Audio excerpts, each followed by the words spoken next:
I believe we need to encourage personal responsibility so people are accountable for their actions. And I believe in government that is responsible to the people. 2/3 of Americans say it's not worth fighting. And they're looking at the value gained versus the cost in American lives, certainly, and Iraqi lives. So? I'm not of Washington, but it's time to get somebody in Washington who's going to work with both Republicans and Democrats. I'm going to work with both Republicans and Democrats to reform the system, and I will act on principle, and I will lead.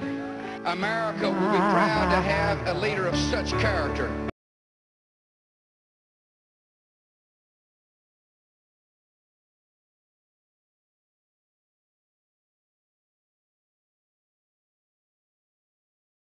The president should have fired Karl Rove. We had higher standards at the White House. The president said he was going to restore honor and integrity. He said we were going to set the highest of standards.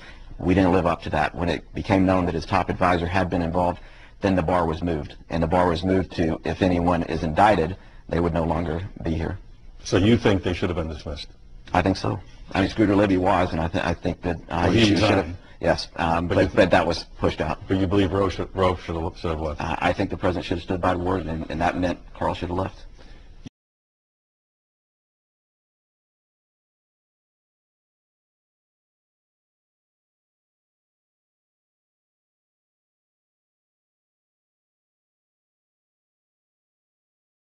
I weighed this decision carefully.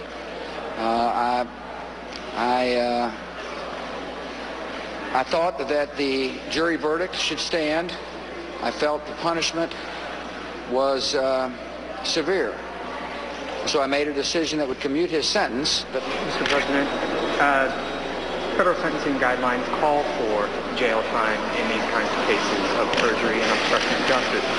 Why do you feel otherwise? And are you worried that this decision sends a signal that you won't go to jail if you lie to the FBI? I took this decision very seriously on Mr. Libby. I considered his background, his service to the country, as well as the jury verdict. I felt like the jury verdict ought to stand. And I felt like some of the punishments that the judge determined were adequate should stand. But I felt like the 30-month sentencing was severe and made a judgment, a considered judgment. So I made a decision that would commute his sentence.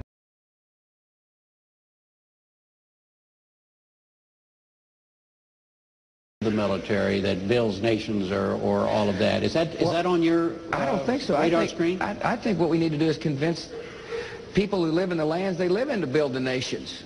Maybe I'm missing something here. I mean, we're going to have kind of a nation-building corps from America? Absolutely not. Our military is meant to fight and win war. That's what it's meant to do. And when it gets overextended, morale drops.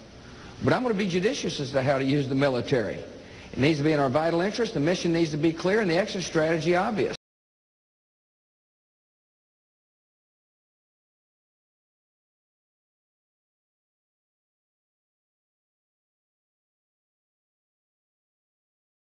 In the book, the campaign to sell the war didn't begin in earnest until the fall of 2002.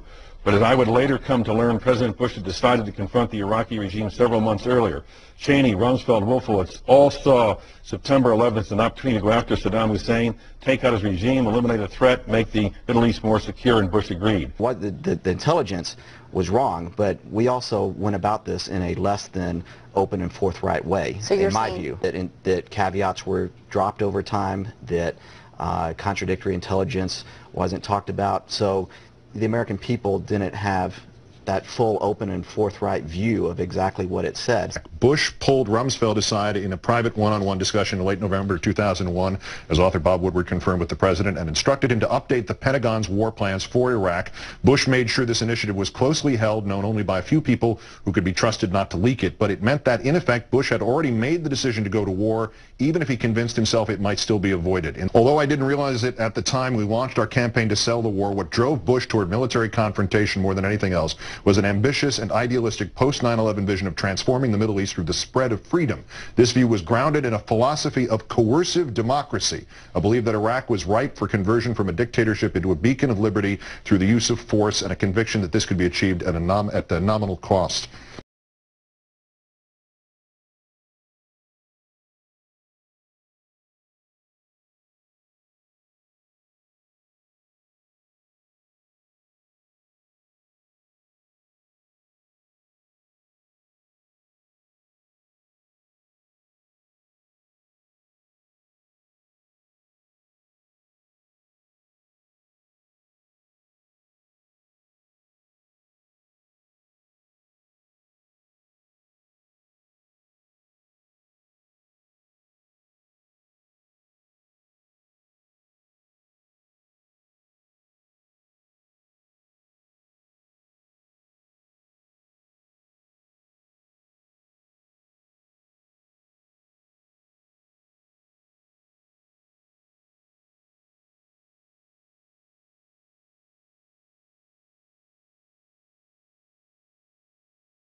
Those weapons of mass destruction got to be somewhere.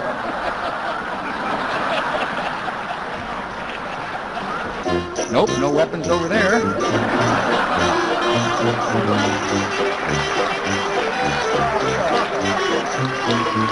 Maybe under here.